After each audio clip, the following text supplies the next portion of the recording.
नमस्कार, आप देख रहे हैं एएनबी न्यूज और मैं हूं आपके साथ योगेश पांडे। स्वागत है आपका एएनबी न्यूज एक्सप्रेस पर। पद्म पुरस्कार विजेताओं को आज राष्ट्रपति रामनाथ कोविंद ने सम्मानित किया। 2021 के विजेताओं के लिए आयोजित इस समारोह में पूर्व केंद्रीय मंत्री रामविलास पासवान को मरणोपरांत पद्म भूषण पुरस्कार से सम्मानित किया गया। यह पुरस्कार उनके बेटे चिराग पासवान ने ग्रहण किया है।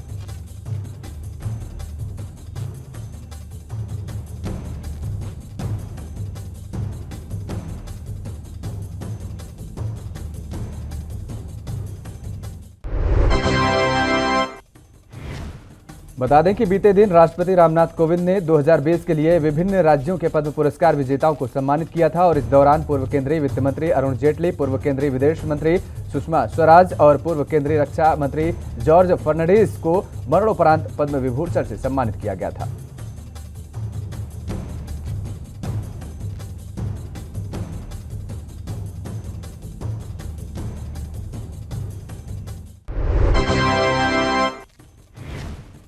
भारत बायोटेक की कोरोना वैक्सीन कोवैक्सीन को WHO की तरफ से आपातकालीन उपयोग सूची में शामिल किए जाने के बाद केंद्रीय स्वास्थ्य मंत्री मनसुख मंडाविया का बयान सामने आया है। उन्होंने कहा है कि WHO ने अब तक 8 टीकों को आपातकालीन उपयोग सूची में शामिल किया है।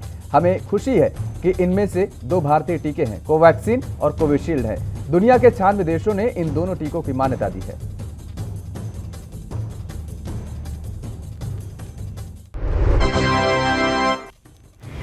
केंद्रीय स्वास्थ्य मंत्री ने कहा है कि देश में अब तक 109 करोड़ से अधिक कोरोना वैक्सीन की खुराकें दी जा चुकी हैं। हर घर दस्तक के तहत स्वास्थ्य कार्यकर्ता टीकाकरण अभियान को अंजाम देने के लिए सभी घरों में जा रहे हैं। 96 देशों ने कोवैक्सीन और कोविशील्ड को मान्यता दे दी है।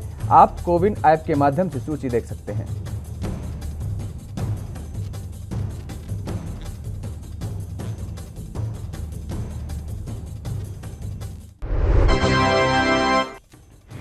देवेंद्र फडणवीस द्वारा लगाए गए आरोपों के बाद नवाब मलिक ने प्रेस कॉन्फ्रेंस की और देवेंद्र फडणवीस के आरोपों को जवाब दिया है। नवाब मलिक ने कहा है कि आज तो वे देवेंद्र फडणवीस के आरोपों का जवाब देंगे, लेकिन कल सुबह वे देवेंद्र फडणवीस के साथ अंडरवर्ल्ड के कनेक्शन का खुलासा करेंगे। नवाब मलिक ने कहा, देवेंद्र फडणवीस ने कहा था कि वे पटाखे फोड़ेंगे, लेकिन वे पटाखे फुस निकले हैं, भीगे हुए निकले, उनमें आवाज नहीं है।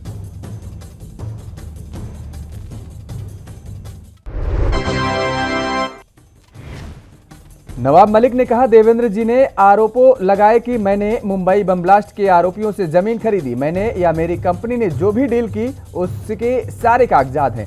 आप जिस भी कॉम्पिटेंट अथॉरिटी के पास जाना चाहते हैं जाएं। मेरे 62 साल के जीवन में आज तक किसी के अंडरवर्ल्ड से संबंध जोड़ने की साहस नहीं किया है और आपने झूठ का अंडावर खड़ा कर दिया है। और लेकिन मैं राई का पहाड़ नहीं बनाऊंगा, मैं केवल सुबह हाइड्रोजन बम फोड़ूंगा। तमिलनाडु की राजधानी चेन्नई भारी बारिश से बेहाल है। कई इलाके पानी में डूबने से बाढ़ जैसे हालात पैदा हो गए हैं। चेन्नई में बीते 2 दिन से हो रही बारिश से हालात इतने बिगड़ गए हैं कि शहर के कई हिस्से पानी पानी हो गए हैं, जिसके चलते यातायात भी प्रभावित रहा। अधिकारियों ने चेन्नई के कई इलाकों में बाढ़ की चेतावनी जारी की है। प्रदेश में लगातार बारिश हो रही है, जिससे जीवन अस्त व्यस्त है।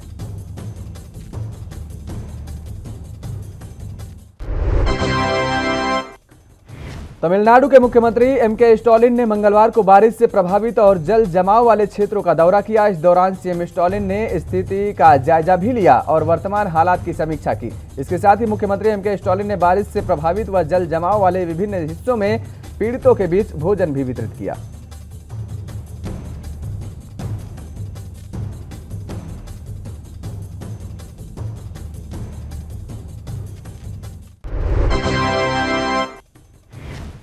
आईएमडी के डीडीजीएम डॉक्टर एस बालचंद्रन ने कहा है कि मछुआरों को 9 से 11 नवंबर तक दक्षिण आंध्र तमिलनाडु तट पर निकटवर्ती श्रीलंका तट की ओर से नहीं जाने की सलाह दी गई है। बालचंद्रन ने बताया कि पदुकोट्टई, रामनाथपुरम, कराईकल में आज के लिए रेड अलर्ट जारी किया गया है, जबकि कड्डालोर और विलुपुरम, शिवगंगा, रामनाथपुरम और कराईकल में बुधवार के लिए रेड अलर्ट जारी किया गया है।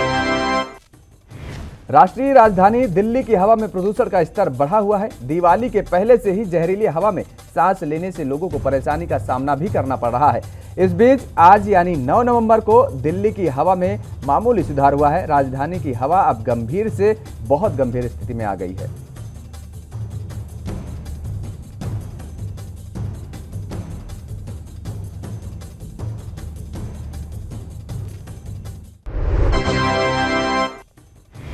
कुमार विश्वास ने एक ट्वीट में जहरीले झाग के बीच खड़े लोगों की एक तस्वीर पोस्ट की है और आम आदमी पार्टी के प्रमुख अरविंद केजरीवाल को लघुकाय लंपट करार दिया है। इस तस्वीर के साथ उन्होंने लिखा है, भागीरथ जी स्वर्ण से गंगा बादलों के जिस मार्ग से उतार कर लाए थे, लघुकाय लंपट जी यमुना को उसी रास्ते से दिल्ली लाए हैं और वह भी मुफ्त।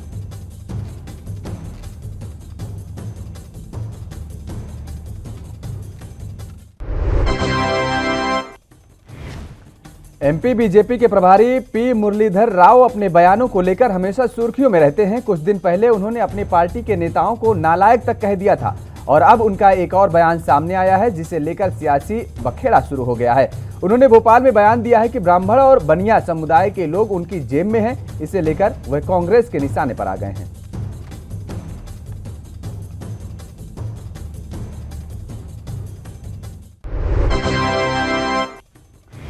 पी मुरलीधर राव के विवादास्पद टिप्पणी का 6 सेकंड का वीडियो सोशल मीडिया पर सामने आने और विपक्ष के कई नेताओं द्वारा साझा करने के बाद कांग्रेस के अध्यक्ष कमलनाथ ने भाजपा पर निशाना साधा। पूर्व मुख्यमंत्री कमलनाथ ने कहा कि बीजेपी ने सबका विकास सबका विकास का नारा दिया है और उनकी पार्टी के महासचिव कह रहे हैं ब्राह्मण और बनिया उनकी जेब में है। ये तो इन वर्गों का घोर अपमान है। बीजेपी के मुताबिक ये वर्ग उनकी बपौती है, उनकी जेब में है। पश्चिम बंगाल की मुख्यमंत्री ममता बनर्जी ने दावा किया है कि केंद्र सरकार को तेल की बढ़ी हुई कीमतों से 4 लाख करोड़ रुपए की आमदनी हुई है।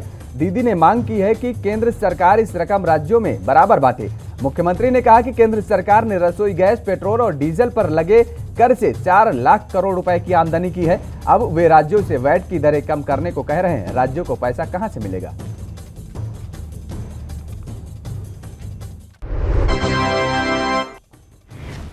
ममता बनर्जी ने विधानसभा सत्र के दौरान कहा कि केंद्र सरकार ने 5 राज्यों में आगामी विधानसभा चुनाव के मद्देनजर हाल में पेट्रोल और डीजल के दामों पर उत्पाद शुल्क में कटौती की है। उन्होंने भारतीय जनता पार्टी पर निशाना साधते हुए कहा, जब चुनाव नजदीक आते हैं तब केंद्र कीमतें घटाने लगते हैं और चुनाव हो जाने के बाद वे दाम फिर से बढ़ा देता है और जो हमें तेल की कीमतों पर प्रवचन दे रहे हैं उन्हें पहले इसका जवाब देना चाहिए कि राज्य सरकारों को पैसा कहां से मिलेगा। मुंबई के क्रूज ड्रग्स केस मामले की जांच कर रही एनसीबी दिल्ली की टीम का नेतृत्व कर रहे डीडीजी ज्ञानेश्वर सिंह ने मंगलवार को मुंबई के पुलिस कमिश्नर हेमंत नगराले से मुलाकात की। उन्होंने आर्यन खान व समीर वानखेड़े से जुड़े मामलों की जांच में नगराले से मदद मांगी।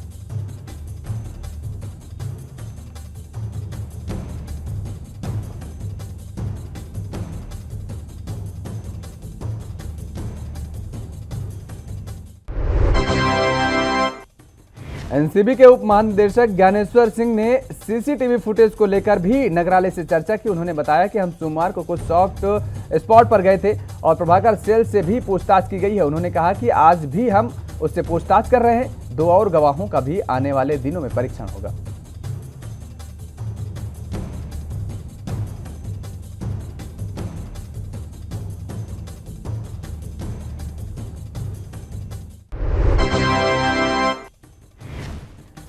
यूपी के बदायूं जिले में 1328 करोड़ की 359 परियोजनाओं का शिलान्यास और लोकार्पण करने के लिए मुख्यमंत्री योगी आदित्यनाथ कार्यक्रम स्थल पर पहुंचे और जहां पर मंच पर पहुंचते ही भाजपा पदाधिकारियों ने मुख्यमंत्री का जोरदार स्वागत किया। मुख्यमंत्री के जनसभा स्थल पर पहुंचते ही पूरा पंडाल भारत माता की जय और योगी आदित्यनाथ जिंदाबाद के नारे से गूंज उठा।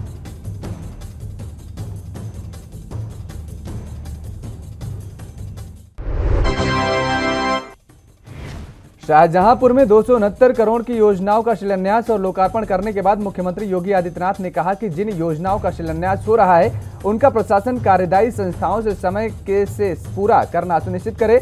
और जनसभा को संबोधित करते हुए सपा पर हमलावर हुए मुख्यमंत्री योगी आदित्यनाथ ने कहा कि प्रधानमंत्री के नेतृत्व में बदलते हुए भारत को आज पूरा विश्व देख रहा है।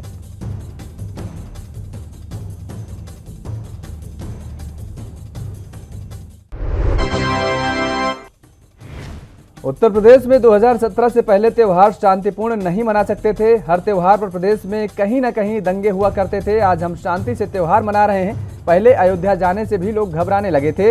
लोग सोचते थे न जाने वहां किसके साथ क्या हो। आज बड़े से बड़ा आयोजन वहां पर हो रहा है। ये सारी बातें मुख्यमंत्री योगी आदित्यनाथ ने कही।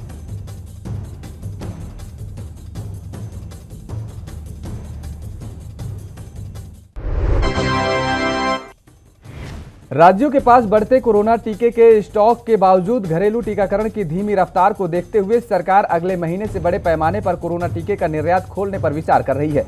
सरकार पहले 31 दिसंबर के बाद टीके का निर्यात खोलने की तैयारी में थी, लेकिन कुछ राज्यों से टीके की एक्सपायरी डेट खत्म बीतने की आशंका से अगले महीने के शुरू में ही निर्यात शुरू किया जा सकता है।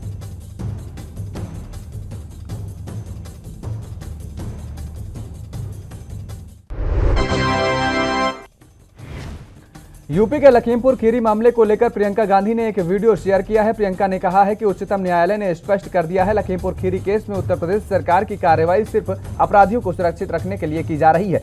उन्होंने कहा कि मुख्य अपराधी के पिता आपके साथ प्रोग्राम में जा रहे हैं, आपके साथ मंच पर खड़े रहते हैं। आखिर आप क्या संदेश देना चाहते हैं?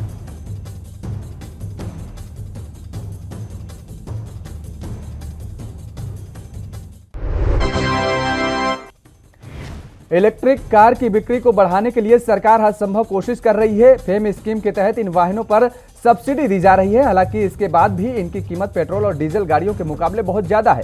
ऐसे में केंद्रीय परिवहन और राजमार्ग मंत्री नितिन गडकरी ने भरोसा दिलाया है कि अगले 2 साल में इलेक्ट्रिक गाड़ियों की कीमतें पेट्रोल डीजल की गाड़ियों के बराबर हो जाएंगी।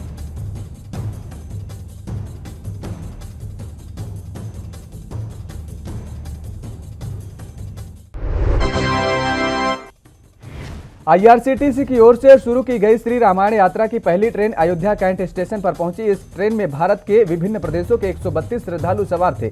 रेलवे प्रशासन ने इन श्रद्धालुओं पर पुष्प वर्षा कर उनका स्वागत किया। ट्रेन में सवार श्रद्धालुओं ने कहा कि अयोध्या और श्री राम हमारे दिलों में बसे हैं। अयोध्या पहुंचकर हमारा जीवन धन्य हो गया। कुछ अन्य श्रद्धालुओं ने कहा कि प्रधानमंत्री नरेंद्र मोदी के प्रयास से अयोध्या में श्री राम मंदिर का भव्य निर्माण हो रहा है। यह देश के लिए सौभाग्य की बात है।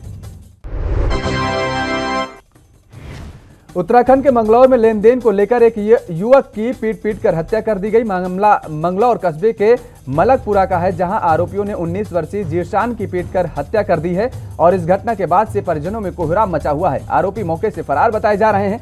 मौके पर पहुंचे पुलिस ने शव को पोस्टमार्टम के लिए भेज दिया है। वहीं कस्बे में तनाव का माहौल बना हुआ है, जिसके साथ ही मौके पर भारी बल तैनात है।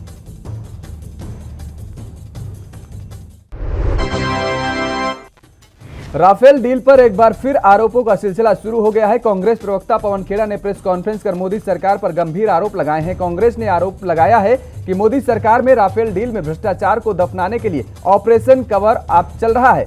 पिछले 5 सालों में जो आरोप हैं वो देश की सत्ता में बैठे उच्चतम लोगों तक जा रहा है।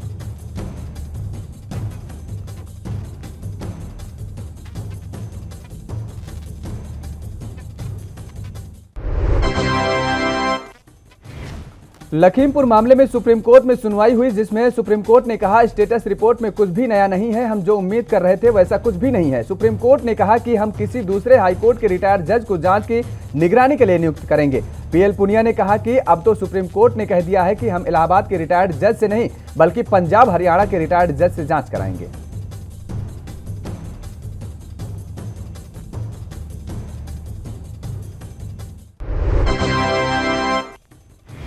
बिहार में शराबबंदी के बावजूद सिर्फ 6 दिन के अंदर जहरीली शराब पीने से हुई 40 मौतों ने नीतीश सरकार को हिला कर रख दिया है। मौतों के आंकड़ों को देखते हुए खुद सीएम नीतीश कुमार एक्शन में आ गए हैं और इसके बाद उन्होंने 16 नवंबर को बिहार में शराबबंदी पर उच्च स्तरीय बैठक बुलाई है। बिहार में पहले ही शराब की बिक्री पर उत्पादन पर प्रतिबंध है। ऐसे में माना जा रहा है कि सीएम नीतीश कुमार शराब माफियाओं पर बड़ी कार्रवाई कर सकते हैं।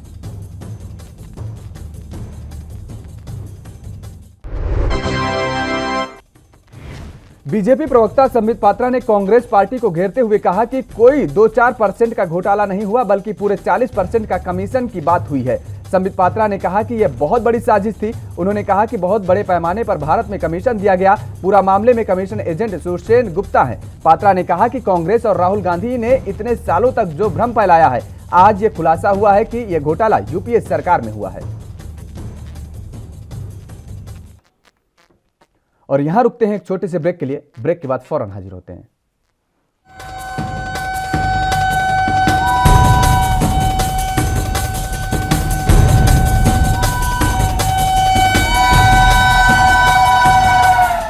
और ब्रेक के बाद एक बार फिर आप सभी का स्वागत है। खबरों में आगे बढ़ेंगे।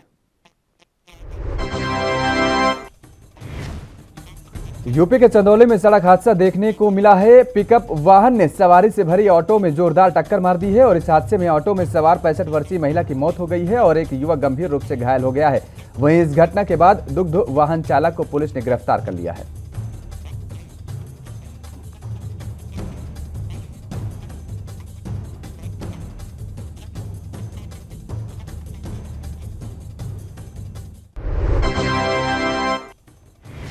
दिल्ली में महापर्व छठ मनाने के लिए व्रतियों को यमुना में जहरीले झाग के बीच जाकर पूजा करनी पड़ रही है। छठ पर्व के दूसरे दिन कई महिलाओं को फिर से जहरीले झाग के बीच खड़े होकर सूर्य देव को अर्घ्य देते हुए देखा गया। यमुना नदी की किसी ऐसी हालत है जहां पर आने वाले श्रद्धालु निराशा व्यक्त कर रहे हैं। लोगों का कहना है कि इससे हमें बहुत परेशानी हो रही है, इससे बीमारियां भी हो सकती हैं, लेकिन हम असहाय हैं।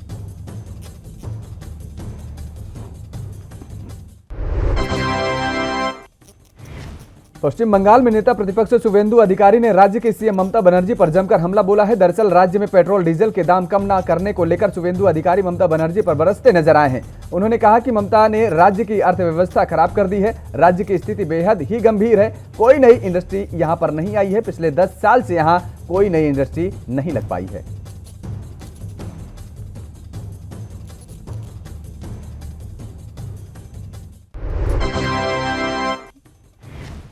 यूपी की राजधानी लखनऊ में समाजवादी पार्टी के अध्यक्ष अखिलेश यादव ने प्रेस कॉन्फ्रेंस कर बीजेपी पर जमकर निशाना साधा और कहा कि बीजेपी सभी संस्थाओं को ध्वस्त करने का काम कर रही है।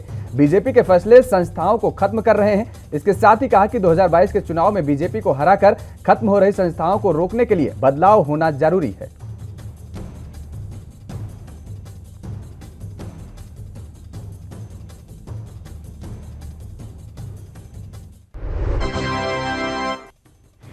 शिवसेना सांसद संजय राउत के बयान पर केंद्रीय मंत्री मुख्तार अब्बास नकवी ने अपनी प्रतिक्रिया दी है। उन्होंने कहा है कि उनकी पार्टी देसी ओरिएंटेड पार्टी है, जबकि बीजेपी नेशनल पार्टी है। हम हर चुनाव बहुत गंभीरता से लड़ते हैं। अब दिक्कत यह है कि जब प्रधानमंत्री कहते हैं कि 1 नेशन 1 इलेक्शन, तो यही लोग कहते हैं कि 1 नेशन 1 इलेक्शन क्यों होना चाहिए। मुख्तार अब्बास नकवी ने कहा कि जब ये लोग चुनाव हारते हैं तो कहते हैं कि ईवीएम में दिक्कत है।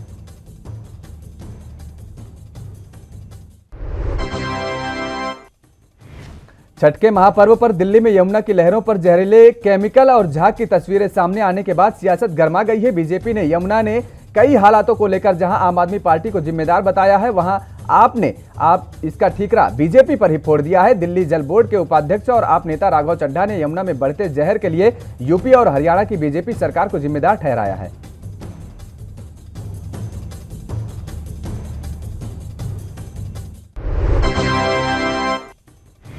घाटी में महीने भर बाद एक बार फिर आतंकियों ने टारगेट किलिंग शुरू कर दी है। श्रीनगर के बोहरी कदल इलाके में सोमवार शाम अज्ञात बंदूकधारियों ने मोहम्मद इब्राहिम खान को गोली मार दी है। गंभीर रूप से घायल इब्राहिम को एसएमएचएस अस्पताल लाया गया, जहां उन्होंने इलाज के दौरान दम तोड़ दिया है। इस पर बीजेपी प्रदेश अध्यक्ष रविंद्र रैना ने कड़ी प्रतिक्रिया दी है। उन्होंने कहा है कि पाकिस्तान घाटी के लोगों का सबसे बड़ा दुश्मन है। रात के अंधेरे में लोगों की हत्या की जा रही है। मेहनतकश लोगों को निशाना बनाया जा रहा है, जो कि निंदनीय है। यूपी के महाराजगंज में भी छठ के पर्व को बड़े ही आस्था के साथ मनाया जाता है। इसके साथ ही साथ नेपाल से भी सटा होने के साथ नेपाल के लोग भी इस पर्व को मनाने में कोई कसर नहीं छोड़ते हैं। ऐसे में छठ पर्व को लेकर लगभग सभी तैयारियां पूरी हो चुकी हैं। आपको बता दें कि छठ पूजन के दौरान उपयोग होने वाले फल और सब्जियों से बाजार सज चुके हैं और जो छठ पर्व को रखते हैं वे लोग भी खरीदारी करने में जुट गए हैं। घाटों को भी लगभग तैयारियां पूरी कर चुकी हैं। यूपी के मुरादाबाद से समाजवादी पार्टी के सांसद डॉक्टर एसटी हसन ने बीजेपी के लिए अभद्र भाषा का इस्तेमाल किया है। कार्यालय पर आयोजित एक कार्यक्रम को संबोधित करते हुए सांसद ने बीजेपी पर हमला बोला है। उन्होंने कहा है कि मैं आगाह कर देना चाहता हूं कि बीजेपी वाले क्या क्या शिगुफे लेकर आते हैं और अखिलेश यादव ने जिन्ना को महात्मा गांधी और सरदार पटेल की तरह की ही बताया था। उन्होंने किस कदर हंगामा मचा दिया।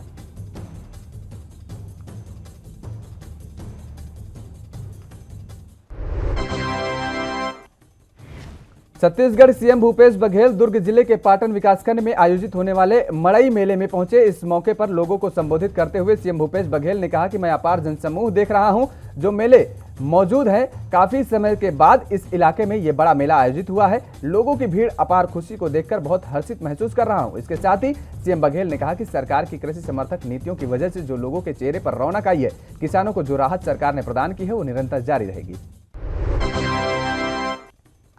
छत्तीसगढ़ के मंत्री रुद्र कुमार दुर्ग जिले के दौरे पर रहे, जहां कार्यकर्ताओं ने मंत्री का जोरदार स्वागत किया। मंत्री ने अहिवारा विधानसभा क्षेत्र में मंत्री ने विकास कार्यों का भूमि पूजन और लोकार्पण भी किया। इस मौके पर मंत्री गुरु रुद्र कुमार ने भक्त माता कर्मा की मूर्ति स्थापना पर साहू समाज के लोगों को बधाई दी है। कार्यक्रम के दौरान मंत्री गुरु रुद्र कुमार ने गौठान में सामुदायिक भवन निर्माण, पानी टंकी समेत प्राथमिक स्वास्थ्य केंद्र के अतिरिक्त भवन का लोकार्पण किया।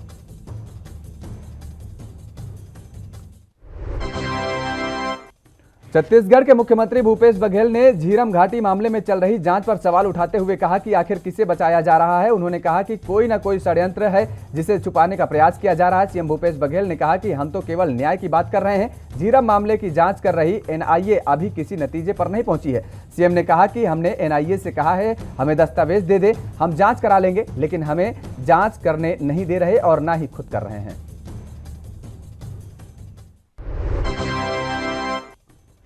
छठ पर्व पारंपरिक उत्साह और समर्पण के साथ मंदिर हसौद के तालाब घाट पर 10 और 11 नवंबर को मनाया जाएगा। इस अवसर पर सूर्यदेव को दूध और जल से अर्घ्य देकर लोग परिवार और समाज के कल्याण की प्रार्थना करेंगे।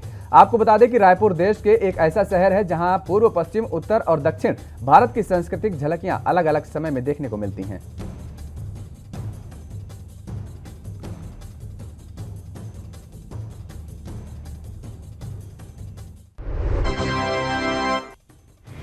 नवंबर की शुरुआत होते ही तापमान में निरंतर कमी महसूस होने लगती है। ऐसे में चिकित्सक एहतियात बरतने की सलाह देते हैं।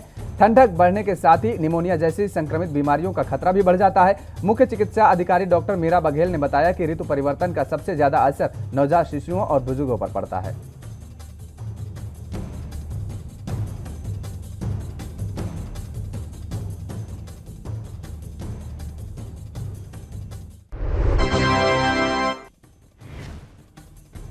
पीएम मोदी के दौरे को लेकर सियासत लगातार जारी है। एक तरफ कमलनाथ ने कहा है कि ये इवेंट मैनेजमेंट है, तो वहीं कमलनाथ के इस बयान पर पलटवार करते हुए प्रदेश के ग्रामीण विकास मंत्री महेंद्र सिसोदिया ने कहा कि कमलनाथ के समय में क्या इवेंट नहीं होता था? सलमान खान को लाए तो क्या ये इवेंट नहीं था? ये तो हम लोगों के लिए गौरव की बात है कि प्रधानमंत्री मोदी जैसे व्यक्ति हमारे प्रदेश में आ रहे हैं।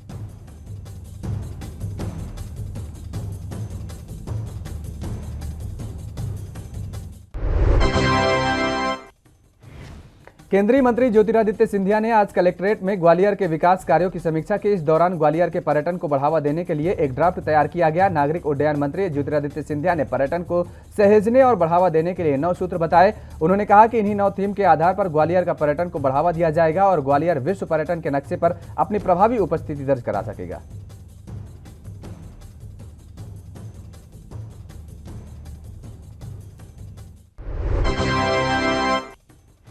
मध्य प्रदेश की राजधानी भोपाल में मुख्यमंत्री शिवराज सिंह चौहान की अध्यक्षता में कैबिनेट बैठक संपन्न हुई। बैठक में कई महत्वपूर्ण प्रस्तावों को हरी झंडी दी गई।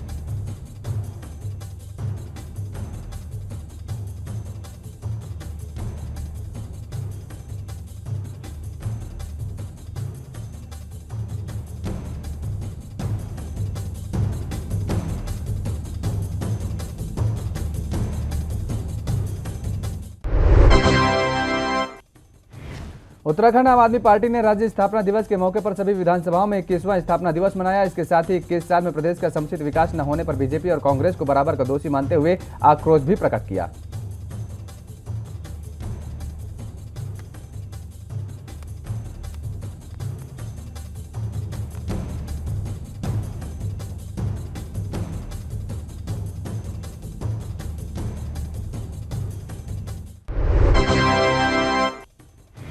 उत्तराखंड के बागेश्वर जिला मुख्यालय में उत्तराखंड राज्य का स्थापना दिवस हर्षोल्लास और धूमधाम से मनाया गया। इस मौके पर राज्य आंदोलनकारियों को सम्मानित करते हुए कैबिनेट मंत्री रेखा आर्य ने कहा कि शहीदों के सपनों को साकार करने के लिए केंद्र और राज्य सरकार दृढ़ संकल्पित है।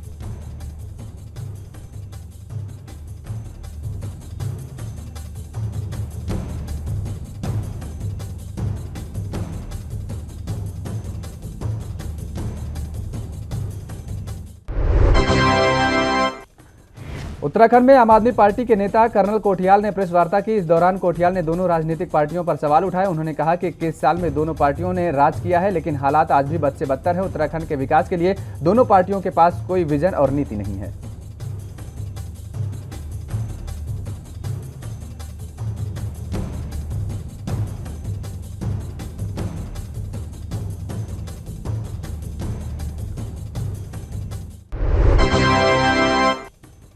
छठ महापर्व खरना के दिन बिहारी महासभा के तत्वाधान में लगभग 200 छठ व्रतियों के बीच निःशुल्क एक किट वितरित की गई, जिसमें साड़ी, नारियल, सेब समेत पूजा में इस्तेमाल आने वाली सामग्री बांटी। आपको बता दें कि नहाए खाए के दूसरे दिन खरना होता है और इसमें छठी व्रत दिन भर उपवास रखेंगी।